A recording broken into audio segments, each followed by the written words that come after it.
Estimados estudiantes, buenos días. Vamos a continuar con el estudio de los circuitos magnéticamente acoplados. En esta sesión de clase vamos a estudiar la energía almacenada en un circuito acoplado. Se puede demostrar que existe un factor de acoplamiento K, ¿no? Que es una medida de acoplamiento magnético entre dos inductores. En este caso, pues, el factor de acoplamiento K varía entre 0 y 1. ¿Qué quiere decir que K sea igual a 0? Que prácticamente no existe acoplamiento entre los dos inductores.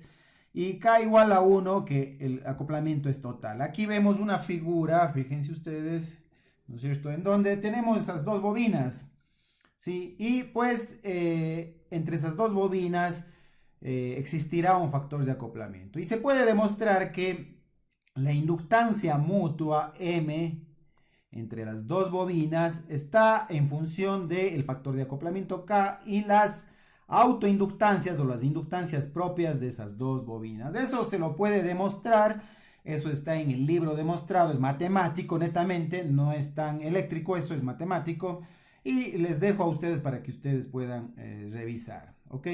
Entonces, a partir de eso, se puede demostrar que la energía instantánea almacenada en el circuito está dada por esta expresión, ¿no?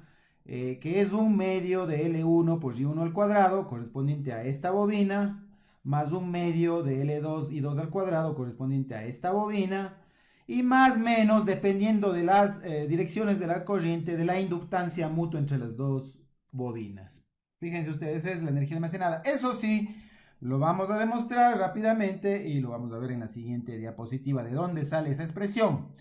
Habíamos visto cuando estudiamos inductores, ¿sí? Que la energía almacenada en un inductor es esta expresión, es igual a un medio de la inductancia multiplicado por el corriente, por el cuadrado de la corriente. ¿Ok? Entonces, analizando este circuito magnético aquí, el mismo anterior, ¿no es cierto? Vemos que tenemos dos bobinas, cada una con su inductancia L1, L2, las corrientes que circulan I1 y 2 y las tensiones correspondientes. Entonces, en este caso, pues nosotros sabemos que la energía, por definición, es la integral de la potencia en un lapso de tiempo, pero también nosotros podríamos integrar en función de la corriente, ¿de acuerdo? Entonces, fíjense ustedes allí tenemos la energía W1 va a ser igual a la integral de la potencia por el diferencial de tiempo. Esto a su vez, fíjense ustedes, es LI integral de 0 a I1, ¿sí? En el primer circuito, por I1 por delta I1, es decir, el delta T se transformó en un delta I. Esto pues es fácilmente demostrable, eso ya lo habíamos visto en una sección anterior, ¿no? Entonces, de esa forma nosotros podremos integrar en función de 0 a I1, en función de la corriente, ¿ok? Luego, pues, integrando nos queda esta expresión, que es la expresión que habíamos visto anteriormente. Esto para el circuito o para la bobina I1, ¿ok? Ahora vamos a suponer que la corriente I1 se mantiene constante. Si se mantiene constante, si en el circuito I1 no va a haber un almacenamiento extra de energía. ¿De acuerdo? ¿Qué va a pasar? Que la energía se va a mantener constante en el circuito I1. Y vamos a asumir que se aumenta I2 de 0 a I2. Es decir, pues vamos a integrar de 0 a I2. ¿De acuerdo? Por lo tanto, si la tensión mutua debida al efecto de la bobina 1 en 2 va a ser esta expresión de acá, M12, multiplicado por el diferencial de I2 respecto del tiempo.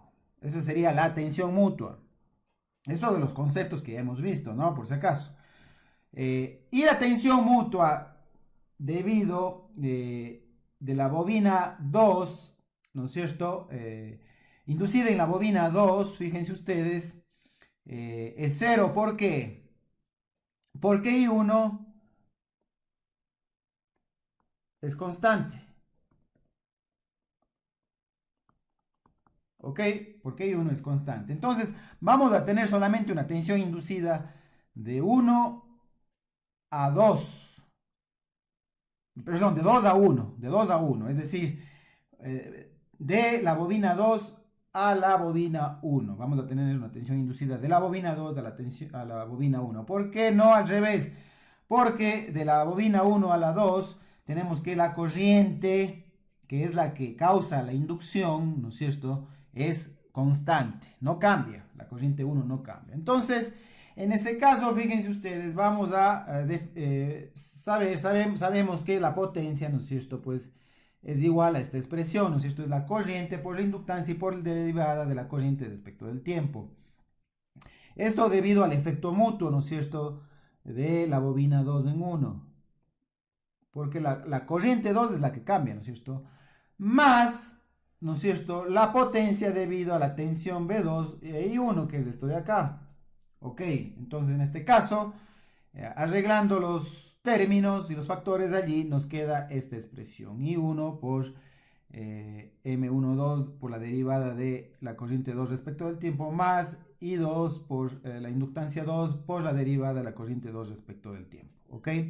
Entonces esto tenemos que integrar respecto del tiempo. Básicamente nuestra potencia 2 del circuito 2 será la integral de P2 respecto del tiempo. Ahora, en este caso igualmente podemos trabajar, cambiar, ¿no es cierto?, la derivada del tiempo en función de la derivada de la corriente, el diferencial de la corriente, e integrar con la corriente I2. Fíjense ustedes, entonces integramos este y este. Fíjense que aquí el libro tiene un error, aquí es el signo más, no es el signo igual. ¿Ok? Por eso hay que pues estudiarlo bien, con espíritu crítico. Los libros no es que carecen de errores, los profesores tampoco carecemos de errores, no somos perfectos, entonces nos podemos equivocar y el estudiante es el que determina pues básicamente todas estas fallitas que se puede tener, ¿no es cierto? Entonces, fíjense ustedes aquí, integrando nos queda esta expresión en el un término de la integral y esta otra expresión en el otro término.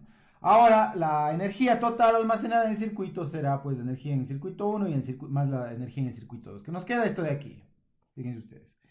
Esto con el sentido de las corrientes que tenemos actualmente, que sería esta y que sería esta de acá. Sin embargo, pues el sentido de las corrientes puede cambiar y nos quedaría en ese caso el signo negativo en la energía almacenada, pues debido al efecto mutuo, ¿no es cierto? Entonces, básicamente nuestra expresión de la energía almacenada va a ser esta con el signo más menos dependiendo del signo de las corrientes. ¿Ok? Espero que haya quedado claro. Esto perdón, está explicado en el libro y lo pueden leer. Si tienen dudas, por favor, pues siempre me dejan saber qué duda tienen para poder ayudarles. ¿Ok? Entonces aquí tenemos un ejercicio. Nos dice, considere el circuito de la figura 13.16, que es este de aquí. ¿Ok? Tenemos dos bobinas acopladas, ¿sí? Nos pide determinar el coeficiente de acoplamiento. Porque aquí ya tenemos que esto es M, fíjense ustedes, esto es M, este es L1 y este es L2. Y estos son elementos que están en el acoplamiento con una fuente, ¿no es cierto? Que parte del circuito magnético, o parte del circuito eléctrico y el magnético es este, ¿no? No se olviden. Este es el acoplamiento magnético, el resto es el circuito eléctrico. Nos dice, calcule la energía almacenada también en los inductores acoplados en el momento de T igual a 1. Si la tensión es igual a 60 por coseno de 4t más 30 grados, eso en voltios. Entonces primero nos calculamos lo que nos pide el coeficiente de acoplamiento K. Fíjense ustedes, pues despejamos de la fórmula que habíamos visto, es m sobre raíz de L1, L2, tenemos m, que es esto, tenemos L1, L2, que es 5 y 4, la raíz de 20, y nos queda 0,56. Esto nos indica que los inductores tienen un estrecho grado de acoplamiento, ¿no es cierto? Tienen un buen grado de acoplamiento. No total, pero pues 0,56 está más superior a la mitad, ¿no es cierto? Entonces, luego hallamos la energía. Con el coeficiente de acoplamiento, luego podemos hallar la energía. Para eso, todo tenemos que transformar a fasores. Entonces, la fuente la vamos a transformar a fasores, fíjense ustedes.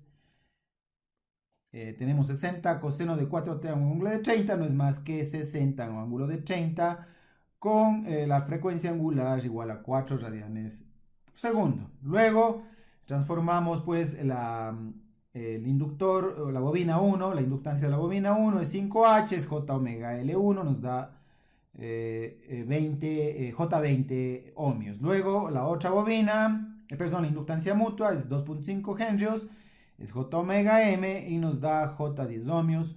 Luego la bobina L2, esto sería L1, esto sería M, esto sería L2, esto sería B, ¿de acuerdo?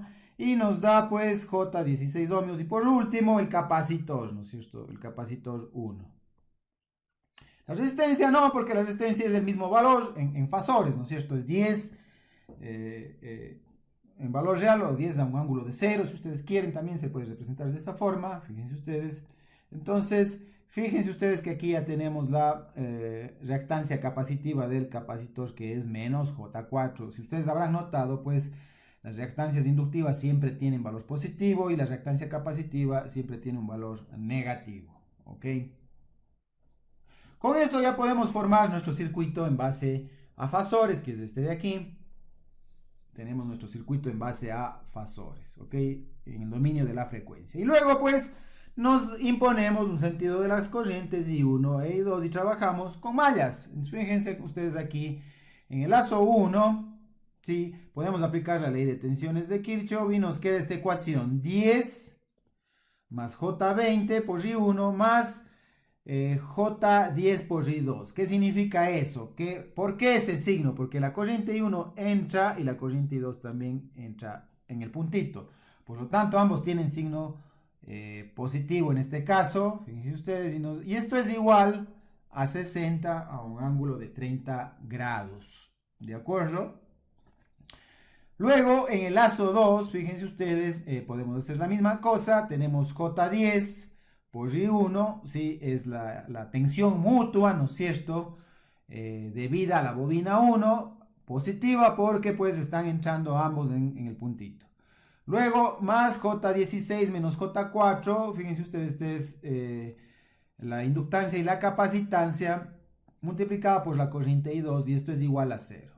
Aquí de esto despejamos, nos queda I1 igual a menos 1.2 por I2 y le reemplazamos acá y podemos calcular I2, que es 3.254 a un ángulo de 160.6 grados, esto en amperios. Y luego pues reemplazamos nuevamente el I2 que ya calculamos, reemplazamos acá, ¿no es cierto? Reemplazamos aquí y nos queda que esto es 3.905 a un ángulo de menos 19.4 grados. ¿Ok? Esto pues en el dominio temporal va a ser I1 3.905 coseno de 4t menos 19.4 grados. ¿Sí? I2 va a ser 3.254 coseno de 4t menos 160.6 grados. Ahora nos pedía calcular, ¿no es cierto?, la energía almacenada en t igual a 1. Fíjense ustedes. Entonces, bueno, multiplicamos 4t, ¿no es cierto?, que es la frecuencia angular por el tiempo, y nos da 4 radianes, y esto es igual a 229.2 grados. Eso reemplazamos en las expresiones de la corriente y nos da estas expresiones de aquí, menos 3.389 amperios, y 2 igual a 2.824 amperios. Luego, sencillo, podemos calcular la energía total de los dos inductores acoplados. Con esta fórmula que ya habíamos visto, ¿qué signo tiene? Pues el signo más debido al sentido de las corrientes que entran los dos en el punto. ¿De acuerdo? Entonces reemplazamos todo con las corrientes que tenemos, ¿sí? Reemplazamos todos los valores, aquí, aquí y acá, y nos da la energía en el tiempo 1 almacenada, que es en el tiempo t igual a 1 segundo, 20.73 joules. Realmente es sencillo, pues aquí el key del asunto es entender qué son los circuitos magnéticamente acoplados, entender el sentido de las corrientes, ¿no es cierto? Pues que si entran en el punto van a tener positivo, y si una de ellas sale del punto van a tener sentido negativo, ¿de acuerdo? Eso hay que tener muy presente. Y eso, pues básicamente es en cuanto a la energía de un circuito acoplado. ¿Ok? Vamos a pasar, bueno, aquí les dejo un ejercicio para que ustedes lo resuelvan. ¿Sí? Es bastante parecido al anterior, fíjense ustedes, esto lo pueden resolver. ¿Ok? Muy sencillo y pues sale hasta la misma respuesta, es un 16avo de faradio. Esto debe estar, sí, está bien, un 16avo de faradio. Bueno, sale la misma respuesta si ustedes se fijan, ¿no? Sale la misma respuesta aparentemente. 4T. Bueno, aquí lo que varía es esto, ¿no? Veamos. Veamos cómo está. No, es el mismo ejercicio, perdón. Bueno, en el libro ustedes pueden encontrar, pues, otro ejercicio, ¿no es cierto?, para poder resolver. Les recomiendo que por favor resuelvan todos los ejercicios para que ustedes puedan tener un entendimiento bastante claro del tema, ¿no? Es importante porque una cosa, claro, yo lo puedo entender de la teoría, pero el rato de hacer los ejercicios se presentan variaciones que me hacen notar que no tengo lo suficientemente claro toda la teoría. Así que por favor hagan todos los ejercicios, eso es parte de los trabajos, ¿ok? Y vamos a ver ahora los transformadores lineales. Los transformadores monofásicos, ¿sí? Monofásicos porque solamente tienen una fase. Ya en el circuito, en circuitos 2, tal vez, no sé si conmigo o con otro profesor van a ver los circuitos trifásicos. Entonces, vamos a ver qué es un transformador. Básicamente un transformador es un dispositivo eléctrico, ¿sí? Es un dispositivo estático que no tiene movimiento, que está diseñado aprovechando, sí, los conceptos de acoplamiento magnético. Este circuito formado en base a acoplamiento magnético, sí, tiene dos o más bobinas acopladas magnéticamente, que básicamente lo que hace es transferir energía de un circuito o de una bobina al otro circuito, de un circuito al otro. ¿De acuerdo? Tiene algunas aplicaciones, pero básicamente todas se basan en ese principio, ¿no? Por ejemplo, pues una de las mayores aplicaciones en los sistemas eléctricos o en los sistemas de energía eléctrica son aumentar o reducir las tensiones, pero manteniendo la potencia constante. Fíjense que en el transformador no es que la potencia aumenta de un lado al otro, a pesar de que algunos dispositivos se llaman transformadores de potencia, pero no es que la potencia aumenta de un circuito al otro, porque si no se estaría violando ¿cuál ley? Esa los dejo a ustedes, pues, para que ustedes respondan a aquello.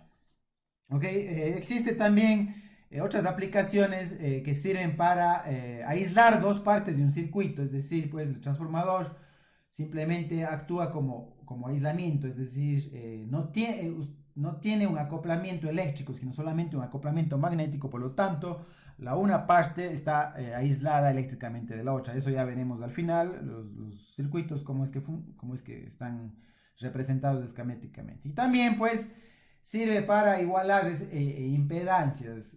Por ejemplo, sobre todo en electrónica, pues se requiere igualar una impedancia para que funcione un amplificador y de esa manera, pues, pueda trabajar estos circuitos de amplificación, ¿ok? Entonces, aquí vamos a ver un poquito de la operación y funcionamiento. Para que un transformador funcione, se necesita que exista una variación del flujo. Y si es que existe una variación del flujo, la corriente también debe variar. Fíjense aquí ustedes en el primario, esta es la llamada bobina primaria y esta es la llamada bobina secundaria. Y aquí tenemos el arrollamiento o bobina, ¿no? Aquí en estos dos son conductores. Fíjense ustedes aquí qué sucede.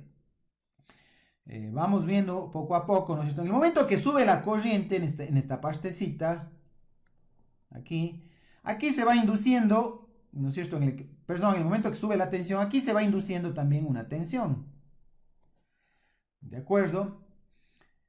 Y ese valor, sí, va a tener un valor de tensión fija. Pero ya en el momento que la tensión ya no varía más, esto cae a cero, ya no hay inducción porque no existe una variación de tensión, no existe una variación de flujo respecto del tiempo. ¿Por qué? Porque la tensión, ¿no es cierto?, hace variar la corriente y la corriente hace variar el flujo. Si la tensión es constante, esto va a ser constante, el flujo es constante y por lo tanto no existe una variación de la tensión. Esto va a ser igual a cero.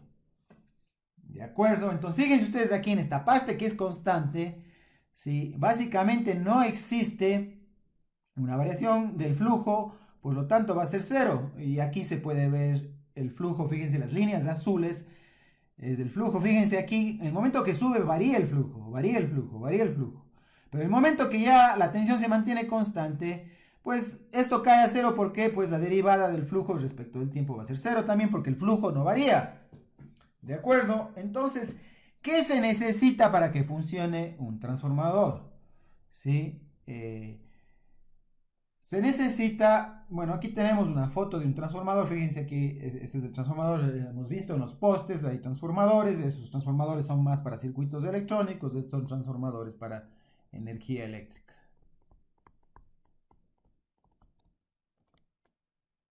Para la gestión de energía eléctrica, estos son transformadores más para electrónica, ¿no? Pero el principio es el mismo. Ahora vamos a ver entonces cómo, con ese principio que vimos que se necesita que la tensión varíe, fíjense ustedes, vemos aquí una tensión alterna, una tensión de corriente alterna. Y esta tensión alterna, como ustedes saben, varía en su totalidad a través del tiempo. Entonces, ¿qué pasa? En un semiciclo de la onda, un semiciclo es este es un semiciclo positivo y este es el semiciclo negativo. ¿Ok? ¿Qué pasa? En el semiciclo negativo la corriente entra por acá. Fíjense ustedes. Pero ya en el semiciclo positivo la corriente comienza a salir. ¿De acuerdo? Fíjense ustedes. Entonces es variable el tiempo. Entonces eso hace que se produzca un flujo alterno. Flujo variable en el tiempo. Por lo tanto, la derivada del flujo respecto del tiempo va a ser diferente de cero. Y por lo tanto vamos a tener una tensión inducida V2 en el secundario. Fíjense ustedes. Es así como funciona el transformador. Bastante sencillo. Fíjense ustedes el flujo, cómo cambia de dirección, ¿no? Es un flujo variable en el tiempo. ¿Ok? Entonces, bueno, yo les voy a dar las diapositivas de esto para que no les estorbe pues esos escritos que yo hice, pero pues es bastante sencillo de entender este principio, ¿no? Viendo esta simulación resulta bastante obvio, ¿no? ¿Ok? Es así como funciona el transformador, en su parte pues electromagnética, ¿no? Entonces ahora vamos a ver un poco, no tanto en la parte electromagnética, que tal vez eso seguramente lo veamos en máquinas eléctricas, sino vamos a ver desde el punto de vista eléctrico, ¿no? Aquí tenemos un transformador lineal, ¿sí? Un transformador monofásico, se designa así porque solamente pues la tensión tiene una fase.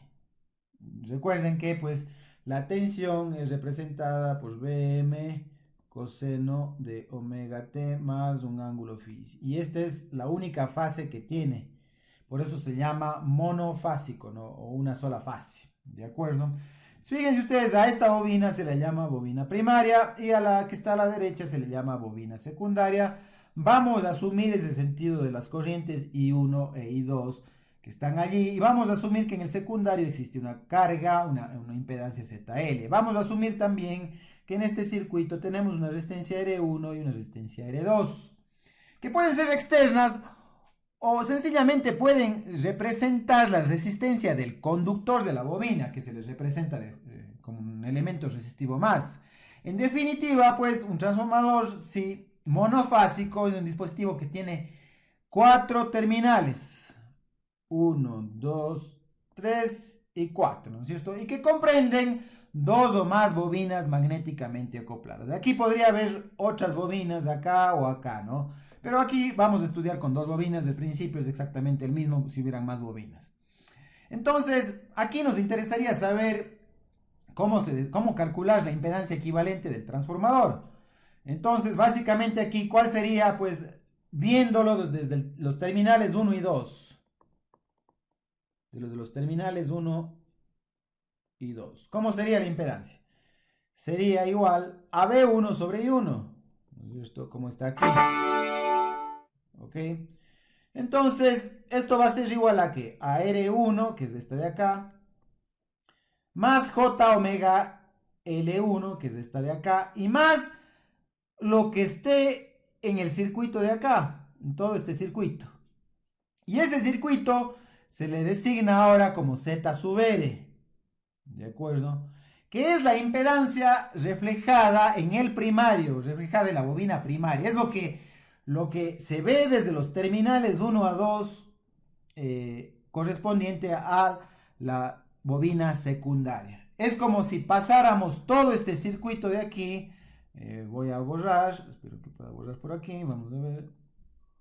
A ver, vamos si se puede borrar esto. Bueno, voy a borrar por acá mejor. Fíjense ustedes.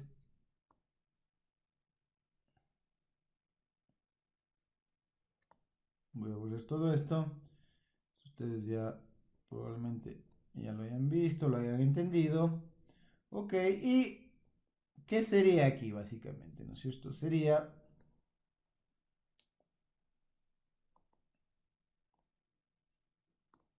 este circuito de acá básicamente. Les voy a dibujar aquí en pequeñito. ¿Sí? Sería R1, sería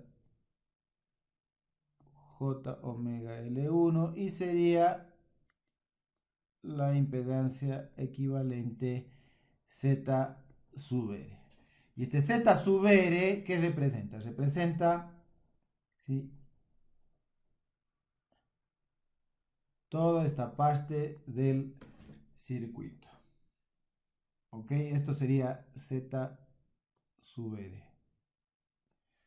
¿De acuerdo? Eso está visto desde los terminales 1 y 2.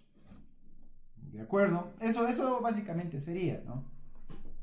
Entonces, con eso, a eso se le llama la impedancia reflejada del secundario al primario y se le puede calcular con esta fórmula. La demostración está en el libro, es una demostración matemática básicamente y basada en circuitos eléctricos, pero pues les dejo a ustedes para que ustedes la revisen, ¿no? No voy a repetir exactamente lo que está en el libro. Si es que hay algo que no se entiende, por favor, eso sí, me preguntan.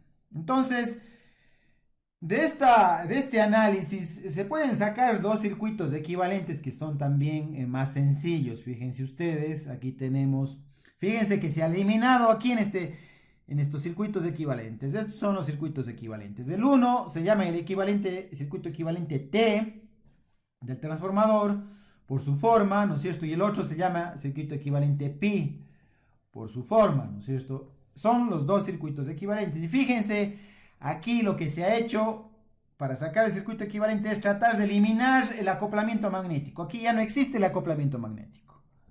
¿Dónde está ese acoplamiento magnético entre las dos bobinas? Ya no está. Ya está todo representado en función de, ¿no es cierto?, las inductancias. Y claro, esto pues eléctricamente se puede demostrar que es esto, que es B1, bueno, B1, B2, se puede demostrar que matricialmente es esto de aquí. Y donde LA, fíjense aquí tenemos los parámetros LA, LB, LC, que es este y este correspondientemente. Lo mismo en el modelo pi. Son dos modelos eléctricos en los cuales se ha eliminado el acoplamiento magnético, insisto. Entonces, en el modelo pi, lo mismo pues se puede representar en función, bueno, de las corrientes y tensiones al revés, ¿no es cierto?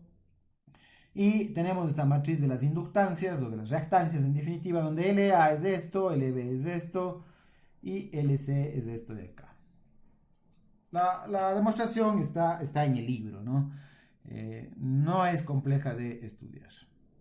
Entonces, fíjense ustedes, tenemos ahí el transformador lineal con sus correspondientes coeficientes. Esto lo veremos, los que sigan máquinas eléctricas, lo veremos con mayor...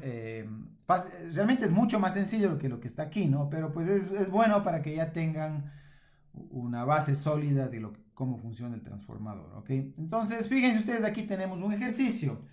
Nos pide determinar I1, I2 con esos sentidos de la corriente que estamos asumiendo y B sub 0 que está por acá. ¿De acuerdo?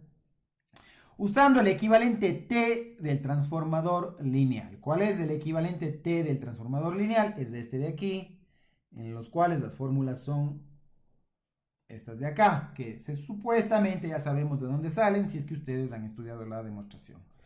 Ok, entonces, primero pues calculamos, ¿no es cierto? Fíjense que la parte del transformador, ¿no es cierto? Pues que nos interesa, ¿sí? Es esta de aquí. Es decir, es de esta partecita de acá. ¿Ok? Porque esto de acá es de ZL, fíjense ustedes, y esto es la fuente. Y esta es la resistencia R1. Entonces, lo que nos interesa del transformador es de esta parte de aquí. ¿Ok? Entonces, con eso en mente, no importa que aquí hubiera otra inductancia, ¿no? ¿Sí? No importa. Lo que nos interesa realmente del transformador es esa partecita. Eso es del transformador. El resto son circuitos externos. Esto puede representar la resistencia del transformador si ustedes quieren. Pero lo que nos interesa del transformador lineal es esa parte de ahí. Entonces, con eso en mente sabemos que esto es L1, esto es M y esto es L2. Entonces, podemos calcular LA como L1 menos M nos sale 9 henrios, LB, L2 menos M nos sale 6 henrios y LC es igual a menos M es igual a menos 1 henrio. ¿De dónde salió esto? Pues de aquí, ¿no? De estas fórmulas. ¿De acuerdo? Muy sencillo. Luego sí podemos representar esto como reactancias. ¿De acuerdo? No importa si, cuál es la frecuencia del circuito, no lo sabemos, ¿sí? Pero pues podemos asumir que la frecuencia angular es igual a 1. Entonces podemos representar esto como J9, J6 y menos J1 ohmios. ¿De acuerdo? En este momento no tenemos el valor de la frecuencia angular. No interesa para los cálculos porque ya van a ver que no. Eso solamente tiene pues un interés más cuando trabajamos en función del tiempo, porque allí sí está reflejada la frecuencia angular. ¿De acuerdo? Entonces, fíjense ustedes, allí tenemos eso en ohmios, ¿no? Luego, podemos aplicar ya, ¿no es cierto?, la ley de tensiones de Kirchhoff al circuito 1, ¿sí?, que es este de aquí. Y este es el circuito 2, y nos da J6, que es la fuente, va a ser igual a I1 multiplicado por 4 más J9 menos J1, fíjense ustedes. ¿De acuerdo? ¿De dónde sale este menos J1? Pues es este de aquí, ¿no? Por si acaso, es esto de acá. Es decir, lo que nosotros hemos hecho es insertar este circuito equivalente acá. ¿Ok? Entonces nos queda pues, si luego ya la ecuación arreglada en términos de I1 y I2 nos queda lo que vemos en la diapositiva, lo que acabo de señalar. Ahora, luego pues podemos despejar, ¿no es cierto?, las ecuaciones y nos queda que I1, las dos ecuaciones anteriores, y nos queda que I1 es igual a 10 más J5 sobre J, perdón, y nos queda esta ecuación de aquí, que I1 es igual a 5 menos J10 y 2. Luego si sustituimos, ¿no es cierto?, pues en las ecuaciones anteriores, ¿sí?, en la primera, ¿ok? Y nos queda que J6 es igual o aproximadamente igual a 102. ¿De acuerdo? Entonces, sí, básicamente aquí pues la parte real 100 es mucho más grande que la parte imaginaria. Por lo tanto, pues, ¿no es cierto? Podríamos ignorar la parte imaginaria J. Eso pues, si ustedes desean pueden hacerlo de forma completa. Aquí el libro está simplificando, eso no es problema. Entonces esto nos queda que si I2 básicamente es igual a 100. ¿Sí? A 100 a un ángulo de 0 grados. ¿Ok? Entonces, reemplazando esto en las ecuaciones, pues podemos, sí, podemos despejar I2, bueno, en este caso nos queda I2 igual a J6 sobre 100, ¿no? Que bueno, era esta partecita de aquí, ¿no? Esta partecita de aquí. En realidad esto estamos despejando, ¿no? Esto es lo que estamos despejando aquí. Entonces, lo que estamos aproximando más que despejando. Nos queda eso y nos sale que I2 igual a J 0.06 igual a 0.06 a un ángulo de 90 grados.